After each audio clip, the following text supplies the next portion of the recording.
তুমি যদি বাংলা ভূতের গল্পের বই পড়া শুরু করতে চাও আর তুমি যদি বেশি ইন্টারেস্টেড হও ভূতের দ্বারা নিহতদের থেকে বেশি তারা কিভাবে মরছে সেটা জানার জন্য, তাহলে এই বইটা তুমি পড়ে ফেলতেই পারো। আমি কথা বলছি Mrityu Sanket, written by Titas Das and publish by book ফার্মের ব্যাপারে। এই বইটা রাদার দ্যান ভূতেদের বেশি ডিসকভার করছে, বেশি এক্সপ্লোর করছে যে ভূতেদের দ্বারা নিহতরা মরছেটা কীভাবে, অর্থাৎ তাদের মৃত্যু হচ্ছে কীভাবে।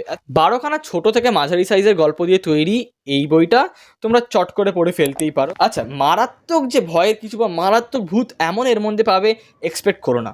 র্যাদার এটা বেশি এক্সপ্লোর করছে যে ভূতেদের দ্বারা বা ওরম টাইপের মিস্ট্রিয়াসভাবে যারা মারা যাচ্ছে তারা আদৌ মরছেটা কীভাবে, অর্থাৎ তাদের মৃত্যুটা হওয়ার আগে তাদের যে একটা সাইন সেইটা কী আসছে।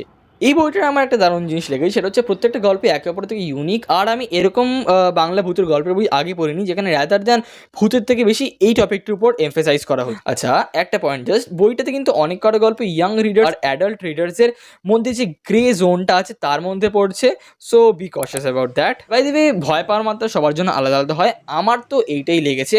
এবার তোমরা কতটা ভয় পেয়েছো বা তোমাদের কেমন লেগেছে বইটা পড়ে, যদি পড়ে যাবে তাহলে কমেন্টে জানাতে ভুলবেন না। আর এরকম আরও লিটারেচার রিলেটেড কন্টেন্ট পাওয়ার জন্য চ্যানেলটাকে সাবস্ক্রাইব করে দিও। Thank you for watching.